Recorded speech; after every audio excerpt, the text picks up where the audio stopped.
Have you ever wondered how chemistry actually starts? Before reactions and equations, there are some basic concepts you must understand.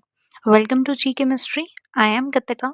Today we are starting class 11th chemistry, chapter 1, some basic concepts of chemistry, which is the foundation of your entire chemistry. In this video, we'll begin the basic terminologies, laws, and important concepts that you need to build a strong base. So make sure you watch till the end because this chapter will decide how easy chemistry feels to you. Let's get started. Name of the chapter is Some Basic Concepts of Chemistry. What is chemistry? Chemistry deals with the composition, structure, properties, interaction of matters. बहुत सारी चीज़ें जो हम daily life में देखते हैं। सबसे पहले मैटर जो हमने क्लास 9th में पढ़ना स्टार्ट किया था, उसका क्या कंपोज़िशन है, स्ट्रक्चर कैसा होगा, प्रॉपर्टीज़ क्या होंगी, मैटर दूसरे मैटर के साथ इंटरैक्शन कैसे कर रहा है, ये सब हम केमिस्ट्री में पढ़ेंगे। There are 3 branches of chemistry. First one is organic chemistry. Class 10th chapter number 4 carbon and its compound. पूरा कार्बन पे चैप्टर बना दिया था। सुपर हीरो था कार्बन। अब यहाँ पर पूरी एक केमिस्ट्री की ब्रांच ही कार्बन के नाम पर कर दी गई है। Carbon and hydrogen containing compounds are studied under organic chemistry. Next branches inorganic chemistry. Carbon और हाइड्रोजन को छोड़कर जो भी बाकी बच गया वो सब हम इनऑर्गेनिक केमिस्ट्री में पढ़ते हैं। Physical chemistry study of matter at atomic and molecular level. जैसे एटम हमने पढ़ा हुआ है, एटम के अंदर क्या क्या होता है, न्यूक्लियस होता है, न्यूक्लियस के अंदर क्या होंगे, प्रोटॉन्स होंगे, न्यूट्रॉन्स होंगे, इलेक्ट्रॉन्स अराउंड रिवॉल्व करेंगे। तो ये सब हमें फिजिकल केमिस्ट्री में पढ़ना होता है। What is the importance of chemistry? सबसे बड़ी जो इम्पोर्टेंस है वो फूड में है। अब हमें खाना खाना है तो आजकल पैकेज्ड फूड मिलता है। पैकेट्स में क्या होता है, फूड को प्रिजर्व भी करना पड़ता है, तो प्रिजर्वेटिव्स डाले जाते हैं, वो एक केमिकल है। फर्टिलाइजर्स मैन्युफैक्चर कर रहे हैं हम। फर्टिलाइजर्स जो हम क्रॉप्स को ग्रो करने के टाइम पर डालते हैं फील्ड में, वो हमारे फर्टिलाइजर्स भी केमिकल कंपाउंड्स हैं। इंसेक्टिसाइड्स हो गए, पेस्टिसाइड्स, ये सब केमिकल कंपाउंड्स हैं। नेक्स्ट शेल्टर, घर बनाया हमने, घर में हमने सीमेंट यूज किया होगा, cement as a chemical compound. Clothes, बहुत सारे टाइप के आर्टिफिशियल फाइबर्स भी होते हैं जो केमिकली बनाए जाते हैं, like rayon, nylon, etc. Health and hygiene, all the medicines are chemicals. Some drugs can be learned like cisplatin, Taxol, ये एंटी कैंसर ड्रग्स हैं। AZT, एजिडोथाइमिडीन, ये एंटी एड्स ड्रग है, इसे हम लर्न कर सकते हैं। Next is entertainment. टीवी में जो भी हमारी बैटरीज लगी होंगी अंदर या फिर कैथोड रे ट्यूब्स हैं, बहुत सारी चीज़ें होती हैं, उसमें भी हमारी केमिस्ट्री का यूज़ है। कम्युनिकेशन, कम्युनिकेशन में हमारे हाथ में मोबाइल फ़ोन है। मोबाइल फ़ोन के अंदर बैटरी लगी है, लिथियम आयन बैटरी लगी होती है। आजकल कोई और भी हमारे पास बैटरीज़ होंगी, डिफरेंट मेटल्स की बैटरीज़ बनी होती हैं। डिफेंस, बॉम्ब बनाना है, हाइड्रोजन बॉम्ब, न्यूक्लियर बॉम्ब, ये सब बॉम्ब्स हमारे कैसे बनते हैं? केमिस्ट्री के यूज़ से ही बनाए जाते हैं। Next is matter. मैटर के बारे में पढ़ते हैं, पहले भी पढ़ा हुआ है क्लास 9th में। Anything that has mass and occupies space is called matter. जिसके पास भी एक मास होगा और वो कोई जगह लेगा, वॉल्यूम होगा उसके पास, वो मैटर हो जाएगा। जैसे एग्जाम्पल ले सकते हो, जिस बुक में आप पढ़ रहे हो, जिस पेन से आप लिख रहे हो, वाटर बॉटल है साइड में, एयर हर जगह प्रेजेंट है, सारे लिविंग बींग्स, ये सब मैटर से मिलके बने हुए हैं। मैटर को दो टाइप से क्लासिफाई किया जा सकता है, फिजिकल प्रॉपर्टीज पर और केमिकल प्रॉपर्टीज के बेसिस पर। फिजिकल प्रॉपर्टीज के बेसिस पर हमारे पास 3 टाइप्स हैं जो हमने पहले भी पढ़े हुए हैं, solid, liquid and gas. Next, the 3 states of matter are interconvertible. Interconvertible मतलब सॉलिड को चेंज किया जा सकता है लिक्विड में। कैसे? गरम कर दो, बर्फ को गरम कर दोगे पानी बन जाएगा। पानी को बॉयल कर दोगे गैस बन जाएगी। तो solid can be converted to liquid and liquid can be converted to gas and vice versa. Gas can also be converted to liquid, cool करके, कंडेंस करके। वाटर वेपर्स को कंडेंस कर देंगे तो वापस वाटर ही बन जाएगा। लिक्विड को फ्रीजर में रख देंगे, ठंडा कर देंगे तो सॉलिड आइस बन जाएगी दोबारा से। There are characteristics, different characteristics जिनके बेसिस पर हम सॉलिड, लिक्विड और गैस को डिफरेंशिएट कर सकते हैं। Solids have fixed shape. We all know solids have fixed shape. Liquids do not have fixed shape and gases do not have fixed shape. They take the shape of the container जिसमें हम उन्हें place कर रहे हैं। Volume solid के case में fix रहता है, लिक्विड के केस में वॉल्यूम फिक्स्ड रहता है। ये हमें थोड़ा सा ध्यान रखना पड़ेगा। एग्जाम्पल लेंगे, 1 लीटर कोल्ड ड्रिंक है, उसको 4 ग्लासेस में हमने डाल दिया, तो क्या कोल्ड ड्रिंक कम हो जाएगी या ज़्यादा हो जाएगी? नहीं, कोल्ड ड्रिंक सेम रहेगी, वही 1 लीटर ही रहेगी, तो उसका वॉल्यूम कैसा रहेगा? फिक्स्ड। गैसेस का कोई वॉल्यूम नहीं होता, वो वॉल्यूम भी उसी कंटेनर का ले लेते हैं जिसमें हम उन्हें रख रहे हैं। रिजिडिटी या फ्लूइडिटी, सॉलिड्स फ्लूइड होते हैं, वो फ्लो नहीं कर सकते, लिक्विड्स फ्लो कर सकते हैं, रिजिड नहीं होते, और गैसेस भी फ्लो कर सकती हैं, वो भी रिजिड नहीं होती। इंटरमोलिकुलर फोर्स मैक्सिमम होगा सॉलिड्स में, लिक्विड्स में लेस देन सॉलिड्स होगा, और गैस में बहुत ही ज़्यादा कम होता है। इंटरमोलिकुलर स्पेस बहुत ही कम होता है सॉलिड्स में, लिक्विड्स में more than solids but less than gases.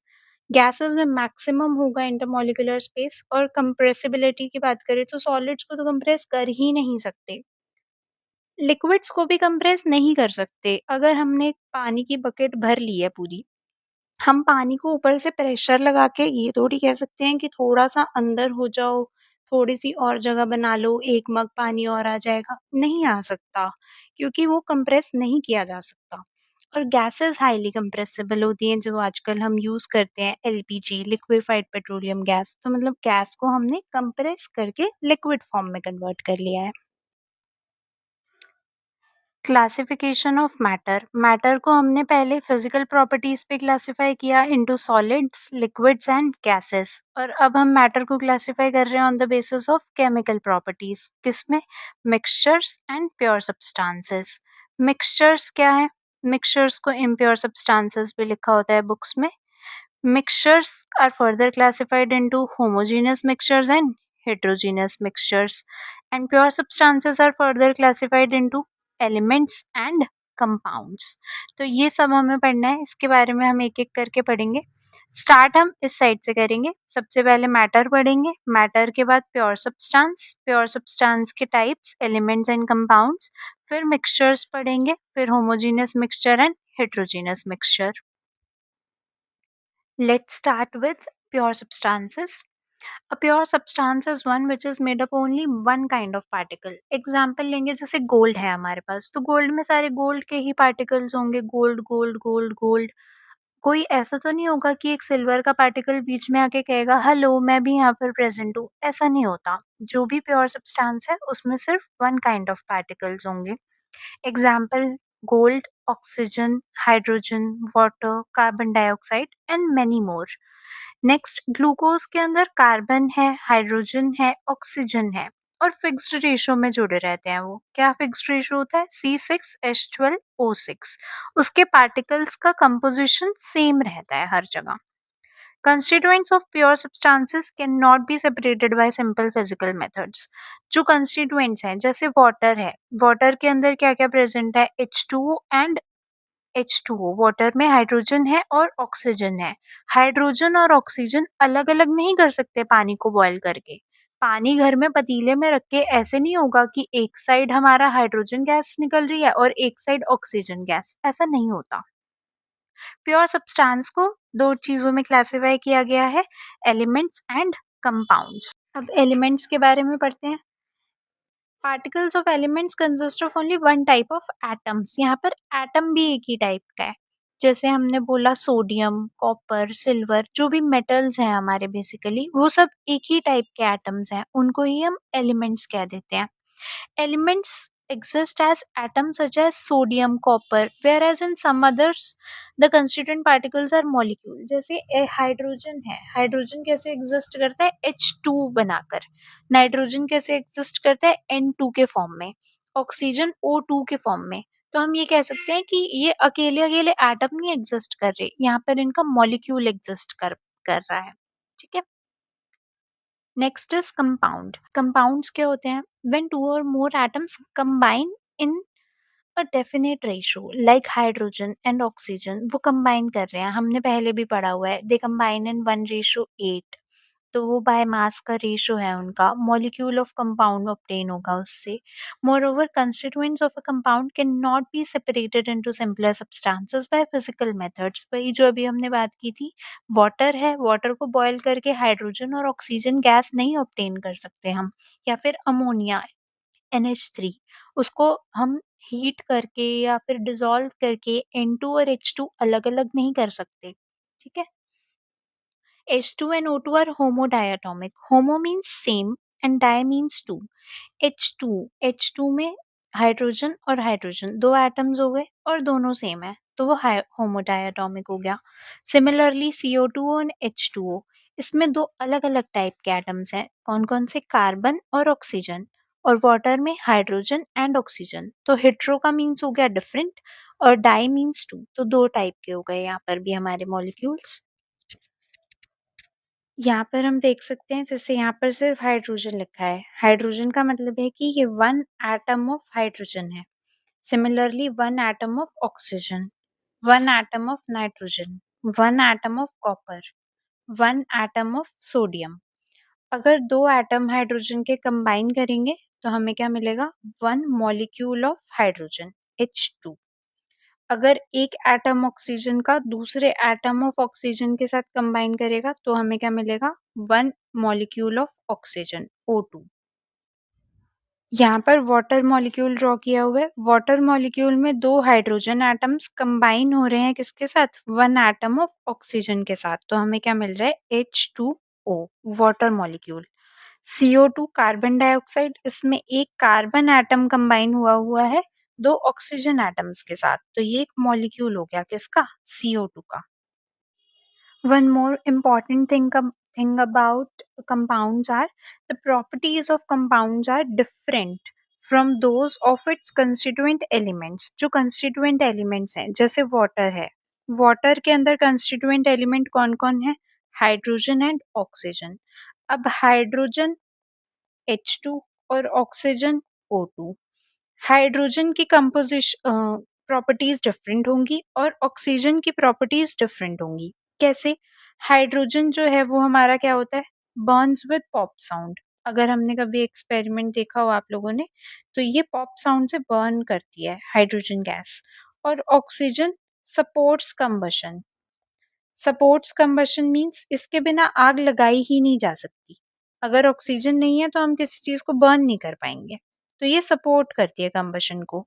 और जबकि वाटर हमारा क्या है? Fire extinguisher. आग लगी है तो बुझाने पहुंच जाएगा।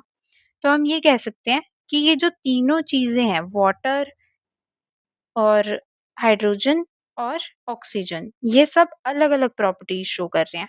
तो कंस्टिट्यूएंट एलिमेंट्स की प्रॉपर्टीज जो हमारा कंपाउंड है उससे एग्जैक्टली डिफरेंट होती हैं। It is interesting to note that hydrogen burns with a pop sound, oxygen is a supporter of combustion, but water is used as a fire extinguisher. Water को हम fire extinguisher की तरह use करते हैं। Next topic is atomicity. Atomicity का क्या मतलब है? कि कितने एटम्स प्रेजेंट हैं एक मॉलिक्यूल में या फिर एक एलिमेंट के। Mono atomic, mono means one, helium हो गया, सोडियम, आर्गन, ये अकेले रहते हैं, इनमें एक ही एटम एग्जिस्ट करता है।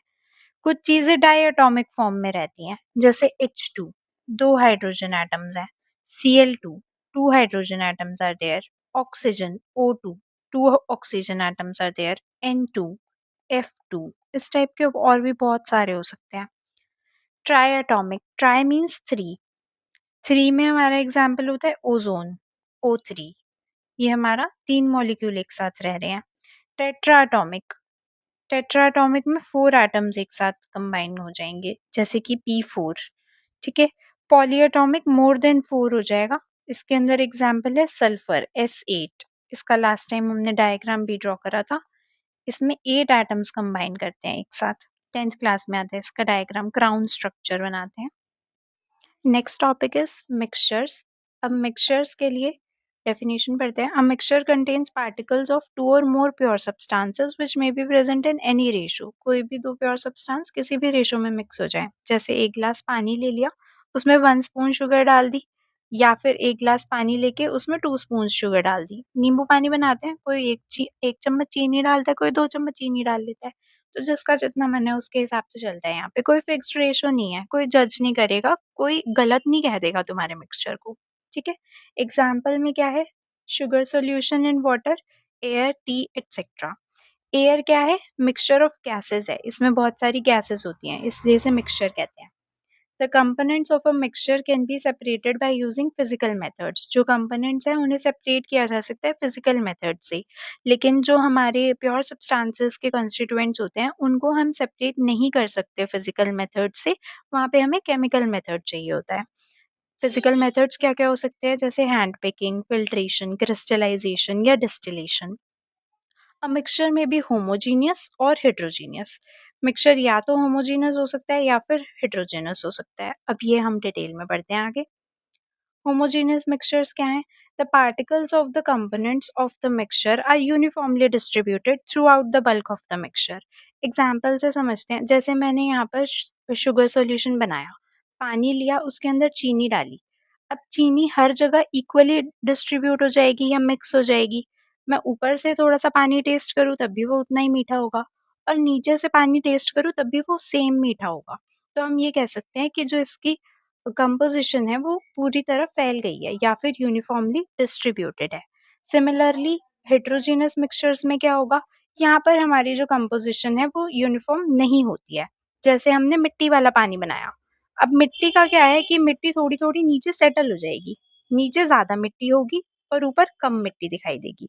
तो हम ये कह सकते हैं हेटेरोजेनस मिक्सचर में जो कंपोजिशन है वो यूनिफॉर्म नहीं होती, जबकि होमोजेनस मिक्सचर में कंपोजिशन होमोजेनस होती है, यूनिफॉर्मली डिस्ट्रीब्यूटेड होती है। एग्जाम्पल्स में इसके अंदर होमोजेनस में एग्जाम्पल्स हैं शुगर सॉल्यूशन एंड एयर, और हेटेरोजेनस के एग्जाम्पल्स क्या हैं? Mixture of salt and sugar, grains and pulses along with some dirt, often stone pieces. जैसे दाल चावल में से हम थोड़े थोड़े स्टोन्स अलग कर लेते हैं हैंड पिकिंग मेथड से, वो होमोजेनस मिक्स हेटेरोजेनस मिक्सचर का एग्जाम्पल हो गए। Next is properties of matter and their measurements. अब यहाँ से हमारा क्लास 11th का सिलेबस स्टार्ट हो रहा है, जो हमें नया पढ़ना है अब, ठीक है? Properties of matter and their measurements. अब प्रॉपर्टीज हमारे पास दो टाइप की हो सकती हैं। First is physical properties and next is chemical properties. जैसे किसी चीज को देख के कुछ भी बता देना, वो फिजिकल प्रॉपर्टी में आ जाएगा। जैसे कि कलर, उसका कलर क्या है? कोई पाउडर दिया मैंने, उसका व्हाइट कलर है, बता सकते हैं देख के। ऑर्डर, उसमें से स्मेल कैसी आ रही है? किसी में से प्लेजेंट स्मेल आ रही होगी, किसी के अंदर से बहुत ही गंदी नाले वाली स्मेल आती है। मेल्टिंग पॉइंट क्या है उस चीज़ का? बॉइलिंग पॉइंट क्या है? डेंसिटी क्या है? ये सब फिजिकल प्रॉपर्टीज है। और केमिकल प्रॉपर्टीज क्या होती हैं कि वो बर्न कैसे कर रहा है, एसिड और बेस के साथ रिएक्शन कैसे शो कर रहा है, उसका कंपोजिशन क्या है, ये केमिकल प्रॉपर्टीज के अंदर आ जाएगा। Next is properties of matter and their measurements.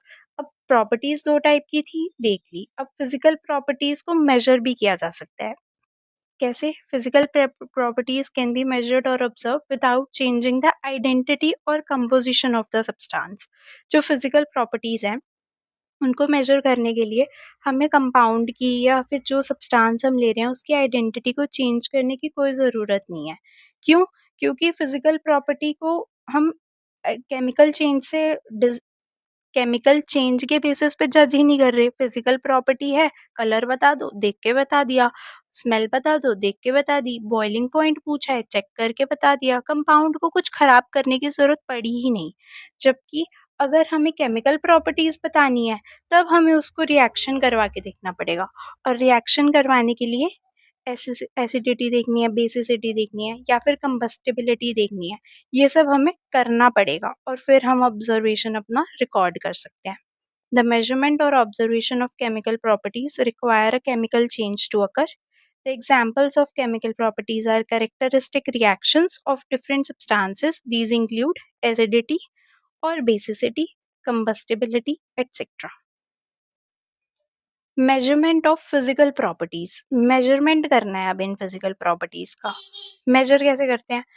कोई दुकान पे सामान लेने भेज दिया, किसी को कहा 2 चीनी ले आओ। 2 चीनी कोई कैसे लाएगा? बताना पड़ेगा ना, 2 किलो ले आओ, 2 केजी ले आओ। 2 पैकेट चीनी ले आओ, 2 बोरी भर के चीनी ले आओ, 2 डब्बे चीनी के ले आओ। इस टाइप से मेजरमेंट कुछ ना कुछ देना पड़ेगा, कुछ यूनिट देनी पड़ेगी साथ में। तो यहीं पे लिखा हुआ है all the quantities which we come across during our scientific studies are called physical quantities. उन्हें फिजिकल क्वांटिटीज कह दिया। Measurements of physical quantities consist of 2 parts. किसी भी चीज को मेजर करने के 2 पार्ट हैं। क्या? One is the number and second is the unit.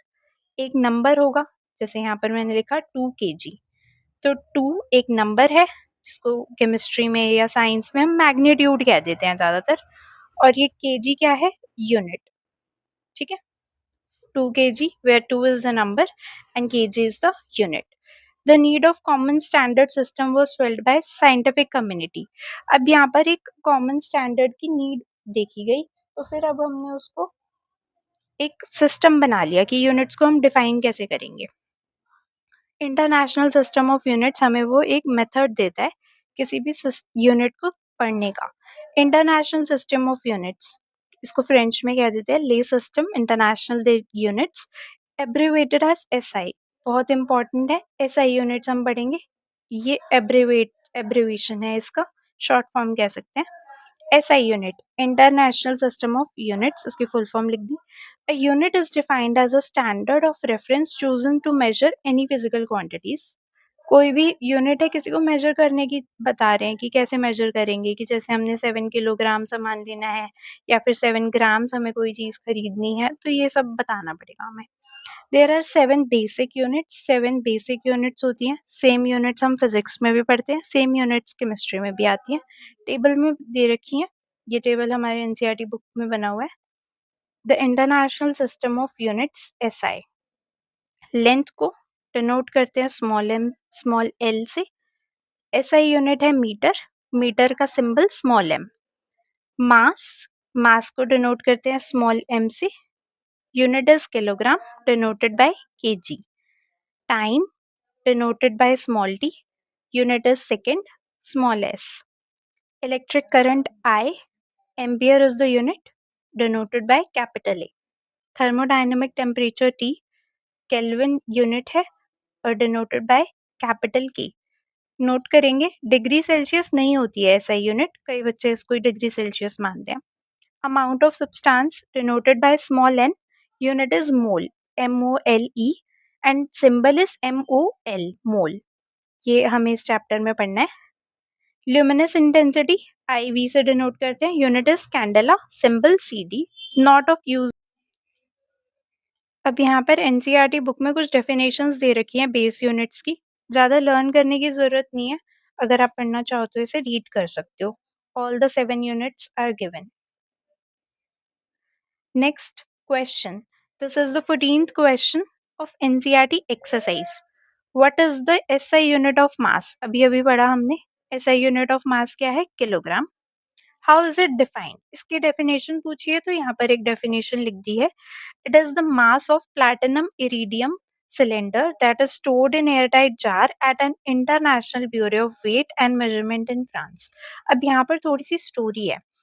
अगर हमें कुछ मेजर करना है, हमें किसी ने कहा कि हमें 1 kg सामान लेके आना है, तो फिर 1 kg स्टार्टिंग में बनाया किसने? वो जो पत्थर होता है सब्जी वाले भैया के पास, वो पत्थर बनाया किसने? वो किससे मेजर करके लेके आए?